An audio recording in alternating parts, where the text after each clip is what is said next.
Alright, hi guys, we're going to do another video here about finding the area between two curves. Finding the area between two curves kind of ranges in difficulty. It goes from easy to medium to hard. So this first video is going to start out kind of easy and we're going to build up from there. So here's a typical setup. Here's a question, an example you might get. Find the area of a region bounded by the curves, and they get this whole list. Bounded by y equals x squared, y equals x equals 2, and x equals 4. Find the area that's bounded by all of these things and tell us what it is. So here's what you're going to do. When you read these problems, it's a three-step process kind of a problem. Step one, you always want to start out drawing a picture and actually seeing where is this area. So step one is sketch a graph. Sketch a graph. And it should actually be kind of a decent graph. You shouldn't make it too sloppy. It should have labels and a few numbers on the scales. So you don't want to make it too messy. So I'm going to set this up. This is one of those graphs you don't really need your calculator for. It's an easy one to do. It's y equals x squared and y equals x. It's a straight line and a parabola. I know y equals x. That's like one of the easiest ones I could draw. Looks like this.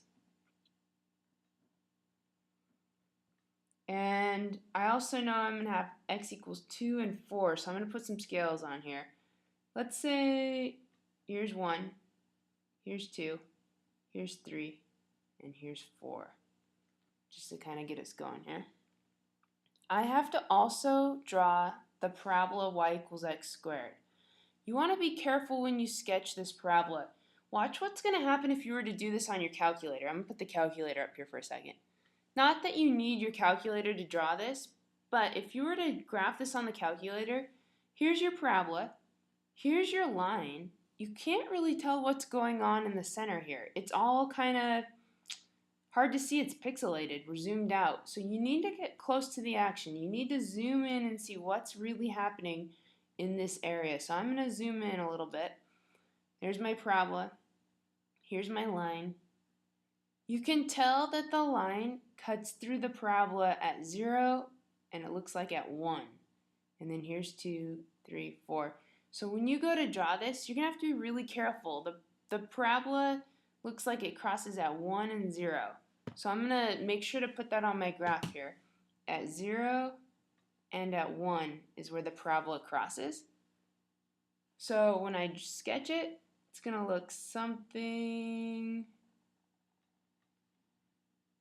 like this. And we better label this. This is y equals x squared.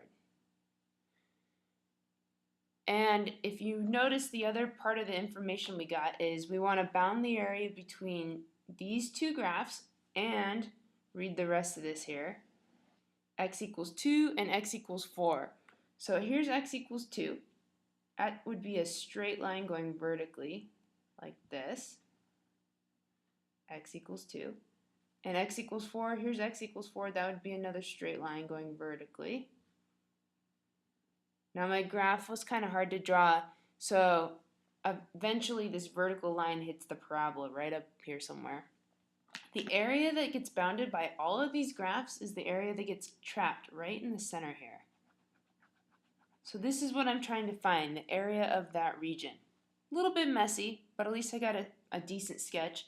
I've labeled the y equals x line, x equals 2, here's x equals 4, and my parabola. So I'm ready to go on to step number 2. So step number 2, we're going to start doing some of the math. We're going to set up our integral. So set up integral. To set the integral up, you have to first do something different. You're going to draw what's called a single rectangle, basically, or a strip out of this graph. The idea with adding up and figuring out area is you're going to take this shaded space and fill it with infinitely small little rectangles, like thousands and thousands and thousands of these little tiny rectangles. I'm just going to draw one rectangle in here. And remember, you can do like the left hand approximation and the right hand approximation and the midpoint approximation. You can add up all the little rectangles and get the area, or you can use an integral. So basically we're adding up thousands and thousands and thousands of little tiny rectangles inside of here to get our answer for our area. And so I'm actually going to draw a strip of this rectangle and imagine that there's millions crammed into this space. And I'm going to draw one of these rectangles over on the side over here. In each and every rectangle, we're going to be adding up its length times its width. So I need a width and I need a length, and I need to label it. Now the width's going to be easy because these rectangles are so ridiculously small, they're infinitely small, that the width is so tiny it's pretty much unmeasurable. They're so skinny that we say the width is delta x or dx. That stands for infinitely small. Delta is just a change in x. It's really, really small. The length of the rectangle requires us to measure how tall it is. Well, that depends on what curve it touches. It looks like it hits this top curve and then this bottom line. To figure out the length of the rectangle, you take the top minus the bottom. So if the top is the parabola, it's x squared. You're going to take the x squared and subtract the bottom, which is the line, x. The length of this rectangle is x squared minus x. So I'm going to set up an integral. I'm going to skip this up too. We're going to find the area. So we're going to write area equals an integral, and we're going to take x squared minus x, that's the length, times delta x, that's the width. Length times width of the rectangles. And we're going to add them all up between the bounds of, what do we got here? 2 to 4. So from 2 to 4. And that's our perfect setup. We got top function minus the bottom function. So I'm going to label this top minus the bottom. And we're ready to solve this thing. So let's go to step number 3. Step number 3, which I'll write down here, is we're going to solve. And this is the part we all know how to do. We're so good at integrals now that this integral is no big deal at all. It's reverse power rule. So x squared, we all know that's going to be x cubed divided by 3. Minus x, we know will become x squared over 2. And we have bounds, so we're going to bracket this from 2 to 4 and evaluate that thing. So plug in the top minus the bottom. So let's plug it in. We're going to have 4 cubed divided by 3 minus 4 squared divided by 2. Subtract, we're going to plug in the bottom bound, 2 cubed divided by 3 minus 2 squared divided by 2. And whatever that cleans up to be, that'll be our answer. And I think we should be able to clean this up to just a fractional answer. We should get 38 thirds when we're all done. So the area of this space is 38 thirds. So I'm going to write area equals 38 thirds. We don't have any units yet. You could write units squared since it's an area problem, but we don't know if it's in feet or meters. There's no storyline, no context yet.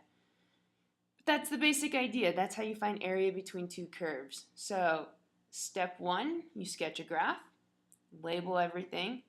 Step 2 is you set up this integral and you draw a picture of one of the rectangles. It's called a strip. So you draw one of these strips. And then after you draw your strip and set up your integral, you go on to step 3. And step 3 is you just solve it like normal, get an answer, and write area equals your answer with units squared. And you got it. So look for the next video and we'll talk about more difficult area problems.